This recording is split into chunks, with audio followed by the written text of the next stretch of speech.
ይሄን ያህል ምን አስጨነቀ? በአንድ ቅጥረኛ ድፍት አታደርጋትም? ሰው እንደገደላት እንዲታወቃል። ምንም ቢሆን መዘዙ ወደ እኔ ነው የመጣው። ልቧ እንደደከመ ሰው ጸጥ እንድትል ብቻ ነው የምፈልገው። እንደዛ ከሆነ መድኃኒት ነገር ሳያስፈልግ አይቀርም። ስለዚህ ዶክተሮች ማናገር ይኖርብናል። የኔ ልጅ አንድ ነገር ላወራሽ ነው። መቼም ስለዛች እርጉም መሰሪ ሴት አስተባብለህ ልታወራኝ አይደለም የመጣኸው አይደለ? አስተባብዬ ልነግርሽ አይደለም የኔ ልጅ፣ እውነታውን ነው። አንተም እውነታውን አታውቅም የኔ ልጅ። አለሜ ምንም የምታውቀው ነገር የለም። ወንድሟን ለማስፈታት ብቻ ነው ገንዘብ ከፍላ ያስለቀቀችው። ጥሩ። ከዚህ በኋላ ግን እናንተ የተማከራችሁበትን ውሸት እየመጣችሁ አትንገሩ። በቃ ጭቅጭቁኝ። እባክሽን የኔ ልጅ እናውራ። ተማውኩ። ከዚህ በላይ አንተን ለመስማት ምንም ደቂቃ አላባከንም። የለፋውበትን ንብረቴን ማስመለስ አለብኝ። እሱንማ ልክ ነሽ፣ አልቃወምሽም። ግን እማዬ በዚህ ሰዓት አይሆንም። እና መቼ ነው? የልጅነት ላብ የለፋውበትን ያቺ ሰይጣን ጠራርጋ እስክትወስደው ድረስ ነው የምጠብቀው? እጄን አጣጥፌ ዝም እንድትል ነው የምጠብቁት? እንደዛ አይደለም እማዬ። አባዬ በዚህ ሰዓት ሀብት ለመውረስ እንቅስቃሴ እያደረግሽ እንደሆነ ቢያውቅ ዝም ብሎ የሚቀመጥ ነው የሚመስልሽ? የፈለገው ነገር ይምጣ። ከዚህ በላይ ታግሼ መቀመጥ አልችልም። የተጎዳሁት እኔ፣ የምደብቀው እኔ፣ የምቀመጠው እኔ። አልችልም ከዚህ በላይ። እማዬ ለትንሽ ጊዜ እኮ ነው። ያ ትንሽ ጊዜ መቼ ነው? ንገረኝ እስቲ መቼ ነው? የዚህ ሰውዬ ክፋት በቃ መባል አለበት፣ ማብቃት አለበት። እንደዚህ አይደለም እማዬ። አባዬ እጁ በጣም ረጅም ነው። እንደዚህ ከመሬት ተነስተን በደመ ነፍስ ከሄደን መመለሻ እስክናጣ ድረስ ያሳድደናል። ማስተዋል አለብን። እሱን የምናጠቃበት መንገድ መፈለግ አለብን። እሺ መቼ? እማዬ አባዬ እንዲታሰር እፈልጋለሁ። ግን ትንሽ ጊዜ ብቻ ታገሽ። ትክክለኛ የህግ ሰው እየፈለግኩ ነው። እሺ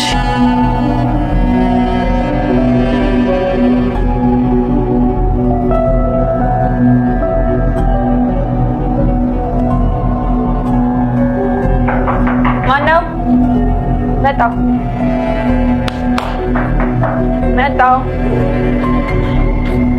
ማን?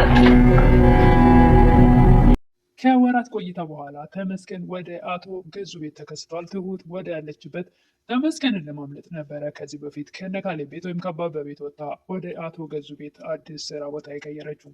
ነገር ግን ተመስገን ከዚህም በፊት የአባባን ቤት አፈላልጎ እንደደረሰበት ሁሉ ዛሬም ደግሞ የአቶ ገዙን ቤት አፈላልጎ ደርሷል። እንግዲህ ትሁቴ እጅግ በጣም ደንግጣለች። ተመስገን ትሁቴ ላይ ምን ሊያደርስ ይችላል? አስገድዶ ወደ ገጠር ይዟት ይሄዳል ወይስ እዚሁ አፍኖ አግቶ ያስቀምጣታል? እሱን እንግዲህ አብረን የምናይ ይሆናል። ሰላም ጤና ይስጥልኝ ውድና እየተከበራችሁ በመላው ዓለም ያላችሁ ኢትዮጵያና ኤርትራውያን እግዚአብሔር ይመስገን ደህና ነኝ።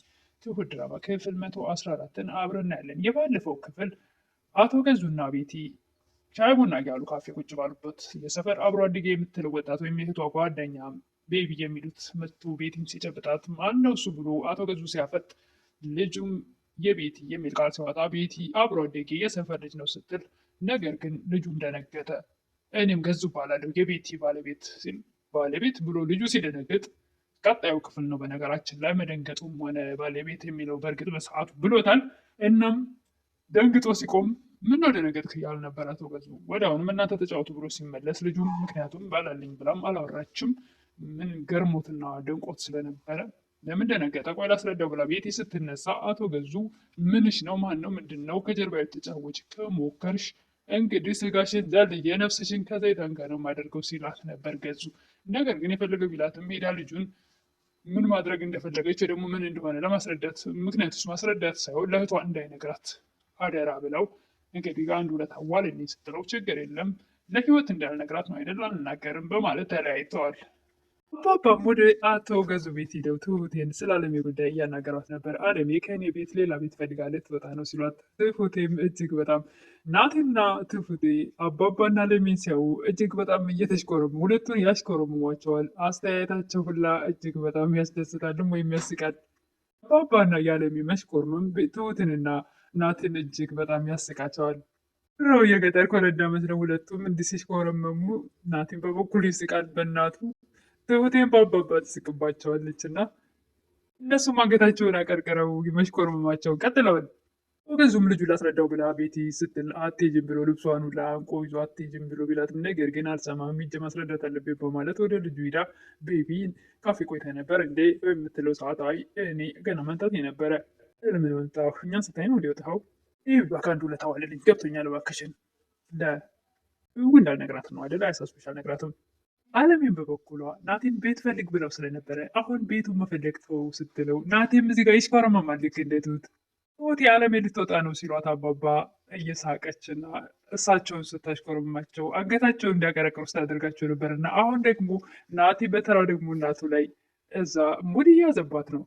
አንገታቸውን ደፍተው ሲሽኮረመሙ ናቲና ትሁት የሚስቁት ነገር እኔም በበኩሌ በሳቅ ፍርስ እያደረገኝ ነው። ትንሽ ምን ቆይ ይሻላል ብዬ ነው ትላለች አለምዬ። ናቲ ደግሞ እንደዛ ነው ብለሽ ነው እያለ በሳቅ ፍርስ ይላል። ለምንድን ታዲያ እያስቃል እንዴ ትል ነበር አለምዬ። አለምዬም የትሁቴ አባት ስላለኝ እኮ አይደለም ስትለው የባሱን በጣም ይስቃል ናቲ። ትሁትና ከናቲ ሳቅ ይልቁን ደግሞ የአለሜና የአባባ መሽኮርማም እጅግ በጣም ያስቃል። አባባና አለሜ እንግዲህ አንድ ቢሆኑ ደስ አይልም? የኔ ሀሳብ ነው ይሄ።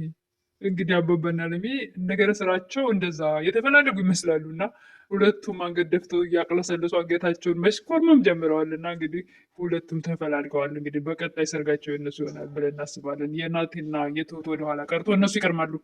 አባባም ከትሁት ሲመለሱ አለሜ የቤት መከራየቱን እንደተወቸው ስትነግራቸው እጅግ ደስ ነው ያላቸው። ሁለቱም እየተያዩ አንገታቸውን እያቅለሰለሱ እርስ በርስ ሲሽኮረመሙ ነበር። ናቲም ለቤቲ ፍትህን ማግኘት አለብሽ ይገባኛል፣ ነገር ግን ፍትህ የምትፈልጊው ወንድሟ ጋር እንጂ ምንም የማታውቂውን እናቴን በማሰቃየት አይደለም ቢላትም እንደውም ፍትህ ያጓደለችብኝ እናትህ ናት። እናቷን ረስታ ሴትን የበደለ ወንድን ገንዘቧ አስፈትታ ያመል በቃ ብሏት ወደ ውጭ ሀገር ልካለች። ይህን ነገር ማድረጉን እናቴ በጭራሽ አትታቅም። ያውቁ ሰዎች መጠቋቋሚያ አድርገውን አንገታችን ደፍተን ስንኖር የነበረ ልጆች ነን። ቲም እናቴ ምንም የምታውቀው ነገር የለም ብሎ በተደጋጋሚ ቢነግራት፣ ነገር ግን ቤቲ ልታምን አልወደደችም፣ አልፈለገችምም። ትሰማኝ አይደለህ?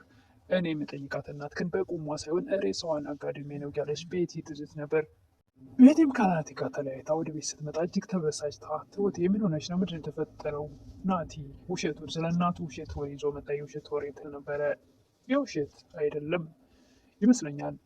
እናቱን አለሜን ስንጠይቃት የነገረችንን ነገር ነው የነገረሽ። እውነት ለመናገር ስለ ወንድሟ የምታውቀው ነገር የለም። ገንዘብ ተጠየቀች፣ ሰጠች። ከዛ ውጭ አታውቅም። እና አንቺም እንደሱ ነው የምትይው? እንደዚህ ነው የምታስቢው? ትክክል ነሽ እኮ ቤቲ። የምታደርጊውን ነገር ማንኛውንም ነገር እደግፍሻለሁ። እኔን ግን ቤቲ ነገር አይጠቅምሽም። አለሜን ገድልሻትና በቀልሽን ተወጣሽን በል። እድሜ ልክሽን እንደምትታሰሪ ይህንን አታውቂም። ቀሪ ዘመንሽን እስር ቤት ልታሳልፊ ነው እንደ የምትፈልጊው? ቀሪ ዘመኔ ለእኔ ምንም አያሳስበኝም ነበር የቤቲ መልስ። ፈልገው አለሜ የሞት አፋፍ ላይ ሆና ሞት ሲታጠርባት ሲጫወትባት ማየት ነው የምፈልገው ትል ነበረ።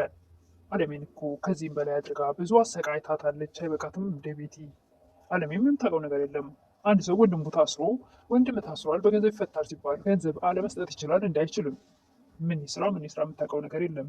እና ከምታውቀው ነገር በላይ እጅግ በጣም አስጨናቂ ሁኔታ ባዶ ቤት አፍነው ለሁለት እየደበደቡ ሊያንቋሽሿት አብደሻል፣ ልጅ ሞቷል እያሉ ብዙ ሲያሰቃዩት ኖሯል። ይሄ በቂ ነው ለአለሜ። አባባና አለሜም ካርታ እየተጫወቱ ፈታ ዘና ማለታቸውን ቀጥለዋል። ናቲም ትሁቴን እስከ መቼ ድረስ ነው እንደዚህ ተዘጋግተን? ምንድን ነው? ምን እያሰብሽ ነው? ምንም አላሰብኩም። የምቃወመው የምታስበውን ነገር ነው ትል ነበረ ትሁት። እና ከኔ እየራቅሽ ነው አይደለ? ታረቅ አለብን የነበረ ናቲ። መች ተጣላንና ነው የምንታረቀው? ቀስ ብለሽ ታርቂኝ ሲላት ናቲ እሺ ታረቃናት ስትለው አንቺ ስታኮርፍኝ ሁሉም ነገር ያበቃ ጨለማ የሆነ ነበር የመሰለኝ በማለት ናቲ እጅግ ተደሰተ። ቤቲም ለእህቷ ጓደኛ ቤቢ ለምትለው ለሰፈር አብሮ አደጋቸው ለእህቴ ስላልነገርካት እጅግ አመሰግናለሁ ትለው ነበር። ምን ተብሎ ይነገራል ነበር? የሚከብድ ነገር ነው አይደል? አዎ በጣም ይከብዳል። ግን ቆይ እንዴት እንደዛ ሆነ? እሱ ብዙ ታሪክ አለው። አሁን አልነግርም፣ ሌላ ቀን። መቼስ ሰውዬው ሀብታም ነው አይደል? እንደዛ ባይሆን ኖሮ ተገቢው ነበር። እህትሽን ለማዳን ነው አይደል ህይወትሽን የሰወችው? ይኸውልህ ቤቢ፣ አሁን ሁሉ ነገር ጊዜው አይደለም። ደግሞ እግር ጥሎ አይተሃል። ብቻ ግን ያየኸውን ነገር ሁሉ እንዳላየ እርሳው። የቤት እህትም ቤቢ መጥቶ ውጭ ወጣ ያደርጋትና ዘና ይላሉ። አየሩ ደስ ይላል ይል ነበረ። እኔ ደግሞ አየሩ ሳይሆን ከአንተ ጋር መሆን ደስ ይለኛል። እህቴ ጋር ጠዋት ምንድን ነው ያወራችሁት? አንተ ስትወጣቸው ብልህን ተከትላ ወጣች። ያወራነው ነገር የለም። እህቴን ተንከባከባት ነው ያለችው። እሷ የት ሀገር ልትሄድ ነው እንደዛ የምትልህ? ማለትም እኔ በቅርብ ስላለሁ ሁልጊዜም ጠዋት ማታ ስለማገኝ ስለዛ ነው። አቶ ገዛኝም መኝታ ቤት ወደዛ ወደ ሲንቆራጠጥ ምን ሆነ ነው እንደዚህ በጭንቀት የምትንቆራጠጠው ስትል ቤቲ ወደ ስራ መመለስ አለብን። ነገር ግን ደግሞ ወደ ስራ ለመመለስ ያችን ሴት ቶሎ ማጥፋት አለብን። ወደ ምን አስጨነቀ? በአንድ ቅጥረኛ ለምን አትደፋም? ትምትል ነበረ ቤቲ። እኔ እንደገደልኳት ወይ ደግሞ በሰው እንድትሞት አልፈልግም። እንዲሁ በድንገት እንደ ደከማት ሆና ሳት እንድትል ነው የምፈልገው። ወንድ ከገደላት እኔ መሆኔን መጠርጠሩ አይቀርም። እነዚህ ልቧ እንደደከመ ሰው ጸጥ እንድትል ብቻ ነው የምፈልገው። እንደዛ ከሆነማ ድጋሚ መድኃኒት መፈለግ አለብን፣ ዶክተሮች ማናገር አለብን ትል ነበረ ቤቲ። ባባ በበኩላቸው ናቲን አመሰግናለሁ አለሜ እዚህ እንድትቀር ስላደረካት። እንደውም እዚህ መቆየቷ ያንተ ጥበቃ ለእሷ ስለሚያስፈልጋት ጥሩ ነው። ምን ነው ችግር አለ እንዴ ይሉ ነበር አባባ። ያን ያክል የከፋ ባይሆንም ይህ ቤት ይዛቻ ግን አስፈርቶኛል። እናቴ ምንም የምታውቀው ነገር እንደሌለ ባስረዳትም ልትረዳኝ አልቻለችም። በእርግጥ በአንድ ጊዜ ይሄን ነገር ማስቀየር አይቻልም። ቆይ እኔን ላናገራት እችላለሁ ቤቴን በማለት አባባ እናትም አባዬ እማዬን አደራ በማለት አባባ ቤቴን ቀጥረዋት ሊነግሯት ሊያስረዷት ቢሞክሩ ስለዛች እርጉም መሰሪ ሴት አስተባበለች ልትነግረኝ ነው እንደ የመጣኸው?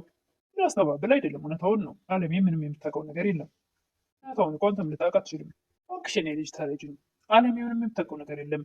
ወንድምሽ ታስሯል ወይ ደግሞ በገንዘብ ይፈታል የሚል መልዕክት ሲመጣላት ገንዘብ መፈታት ከቻለ በገንዘብ ብላ ገንዘብ እንደሰጠች ብቻ ነው የምታውቀው፣ ሌላ የምታውቀው ነገር የለም ብለው አባባ ቢያስረዷትም ቤቲ በፍጹም ልትረዳቸውም ልትሰማቸውም ፈቃደኛ አልነበረችም። እኔ ይህን ነገር ሁላችሁም እየመጣችሁ የተማከራችሁበትን ውሸት ድጋሚ እንድትነግሩኝ አልፈልግም፣ ከዚህ በላይ ምንም ነገር መስማት አልፈልግም ብላ ቤቲ አባባን ትታቸው ትሄዳለች። ይህ በኩሏ ለልጇ ለናቲ የለፋውበትን ንብረቴን ማስመለስ አለብኝ ትላለች። ትክክል ነች፣ ነገር ግን አሁን ጊዜው አይደለም። ጊዜው መቼ ነው? የልጅነት ላይ የለፋውበት የደከምኩበት ንብረቴን ማስመለስ አለብኝ። ጋቤቴ እስክትወስደው ድረስ እጅናታ ጥፊ ዝም ብዬ እንድቀመጥ ነው የፈለከው? ደሱ ሳይሆን አባቴ እኮ እዚህ ጋ ሀብትሽን ለመቀበል እየከሰሽ እንደሆነ ካወቀ ዝም ብሎ የሚቀመጥ ይመስልሻል? ይህ ነገር ይምጣ። ከዚህ በላይ የተጎዳሁት እኔ፣ በቤት ውስጥ ተደብቄ የተቀመጥኩት እኔ፣ የተቸገርኩት እኔ። እናቴ አባዬ እጁ በጣም ረጅም ነው። እንደዚህ በዚህ ከቀጠልን መመለሻ እስከሚጠፋብን ድረስ ያሳድደናል። ማስተዋል አለብን። እሱን የምናጠቃበት መንገድ መፈለግ አለብን። መቼ ነው እሱ ጊዜ ትል ነበር አለሜ። እማዬ አባዬ እንድታሰሩ እፈልጋለሁ። ትንሽ ታገሽኝ። ትክክለኛ የህግ ሰው እየፈለግኩ ነው። በስተመጨረሻም ትሁቴ አቶ ገዛይን ቤት በር በጣም ሲንኳኳ መጣው ብላ ስትከፍት እንግዲህ እጅግ በጣም ደንግጣለች። በእርግጠኝነት ያየችው ሰው ተመስገን ነው ብዬ እኔ በበኩል ይገምቻለሁ። ተመስገን ከዚህም በፊት እንግዲህ ከነባባ ቤት ቀይራ አቶ ገዙ ቤት የገባችው ተመስገን የማያገኘኝ ቦታ ሊሄድ ብላ ሄዳ ነበረ። አፈላልጎ አሁንም ያገኛት ይመስላል። ከዚህ በፊት የናባባ ነው የነካሌብ ቤት ያገኘው አፈላልጎ ስለነበረ ያለችበትን የደረሰው አሁንም ያለችበትን የደረሰበት ይመስላል። እንግዲህ ተመስገን ካገኛት ወደ ክፍለ ሀገር ይዟት ይሄዳል ወይስ ደግሞ ዛፉን ያስቀምጣታል?